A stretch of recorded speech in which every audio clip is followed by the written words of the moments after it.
चलिए अब देखते हैं prescribed form of statement of affairs. अब देखिए इस चैप्टर में स्टेटमेंट ऑफ अफेयर्स में बनाना पड़ता है एंड उसका एक तरीके से हमारे पास यहाँ पे फॉर्मेट है और ये फॉर्मेट मैं आपको आज समझाने वाली हूँ। बहुत ही ईजी सा फॉर्मेट है एंड फिर इनके टर्म्स हम एक एक करके एक्सप्लेन आपको मैं करूँगी। तो स्टार्ट करते हैं।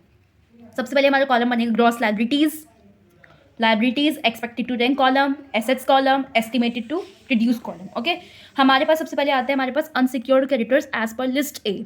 जैसे कि मैंने आपको बताया है कि हम इसके बाद इनको एक्सप्लेनेशन के साथ पढ़ेंगे कि इसमें क्या क्या चीज़ें इंक्लूड होती हैं। ओके, नेक्स्ट आते हैं हमारे पास फुली सिक्योर्ड क्रेडिटर्स एज पर list B.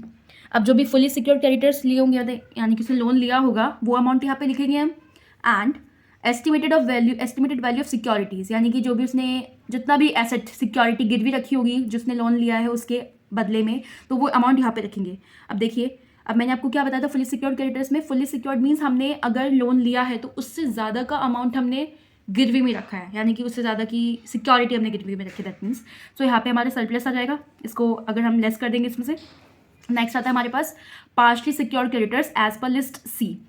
Partially secured creditors में क्या होता है कि अगर हमने लोन लिया है तो एक तरीके से हमने एक सिक्योरिटी का पार्ट गिरवी रखा है, पूरा पार्ट गिरवी नहीं रखा हमने या फिर ज़्यादा नहीं रखा, जितना लोन लिया है उससे कम का अमाउंट हमने गिरवी रखा है, उसको यहाँ पे लिखेंगे और फिर लेस कर देंगे उसमें से एस्टिमेटेड वैल्यू ऑफ सिक्योरिटीज़ की कितने की हमने सिक्योरिटीज़ जैसे कि पार्शली भी अगर हमने रखा है तो कितना का अमाउंट रखा है, तो यहाँ पे इसको लेस कर देंगे। तो यहाँ पे हमारे पास जो अमाउंट आएगा हम उसको एक्सपेक्टेड टू रैंक कॉलम में डालेंगे। इंस्टेड ऑफ अगर हम इस कॉलम में इसको डाल रहे हैं, इस कॉलम में हम ये वाला अमाउंट नहीं डालेंगे क्योंकि ये अनसिक्योर्ड रह गया हमारा। देखिए अब क्या ये हमने एक्सपेक्टेड टू रैंक कॉलम में क्यों डाला है, क्योंकि यहाँ पे हमारे ये हमने हमने एक तरीके से जो पार्शली सिक्योर्ड क्रेडिटर्स थे जितना अमाउंट आया उतने ही तो देंगे हम, जो बच जाएगा यानी कि पार्शली सिक्योर्ड है वो। अब दैट मीन्स कि बाकी तो आपके अनसिक्योर्ड हुए, तो हम जो अनसिक्योर्ड हमारा अमाउंट होगा वो हम एक्सपेक्टेड टू रैंक कॉलम में डालेंगे और जो अनसिक्योर्ड नहीं होगा वो हम अंदर वाले कॉलम में डालेंगे, दैट मीन्स इनर कॉलम में, लाइबिलिटीज़ वाले कॉलम में। नेक्स्ट आता है हमारे पास प्रेफरेंशियल क्रेडिटर्स एज पर लिस्ट डी।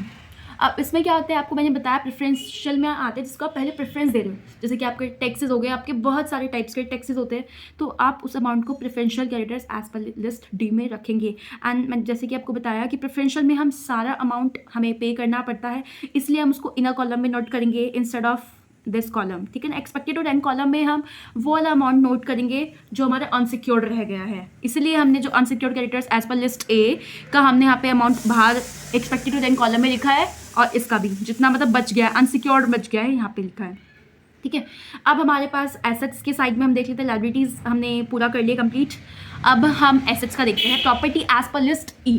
अब प्रॉपर्टी के बारे में इस लिस्ट में लिखा हुआ है एज पर लिस्ट ई, तो उसमें क्या क्या चीज़ें इंक्लूड होती है वही हम देखने वाले हैं।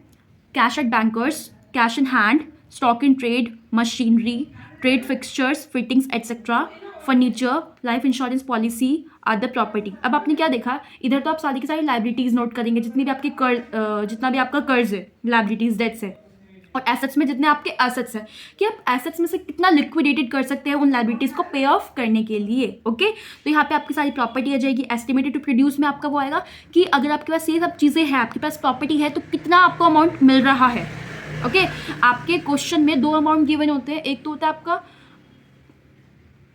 एक तो आपका अमाउंट होता है जिसमें एक तो आपका सिक्योरिटी का अमाउंट दिया गया होता है, दैट मीन्स उस एसेट का, और एक होता है इसके रिलाइजेबल वैल्यू कि कितने का रिलाइज हुआ है वो लाइबिलिटीज़ को पे ऑफ करने के लिए। समझ गए, तो वो अमाउंट आप एस्टिमेटेड टू प्रोड्यूस में लिखेंगे जो रिलाइजेबल वैल्यू आएगी उस एसेट की। ओके, नेक्स्ट होता है आपके पास बुक डेट्स एज पर list F. Book debts as पर लिस्ट एफ में क्या क्या चीज़ आती है आपके, गुड्स, डाउटफुल, बेड, तो इन सबको आप ऐसे नोट करेंगे। नेक्स्ट आता है आपके पास बिल्स ऑफ एक्सचेंज एज पर list G. Bills of exchange आपको क्वेश्चन में गिवन रहेगा, वो आप यहाँ पे नोट कर देंगे। देन हम क्या करेंगे, surplus from fully secured creditors. अब देखिए यहाँ पे आपके पास सरप्लस आया था, फुली सिक्योर्ड क्रेडिटर्स में आपके पास सरप्लस आया था, इस सरप्लस को आप यहाँ पे लेके जाएंगे एंड यहाँ पे क्या करेंगे, लेस कर देंगे, सॉरी ऐड करेंगे।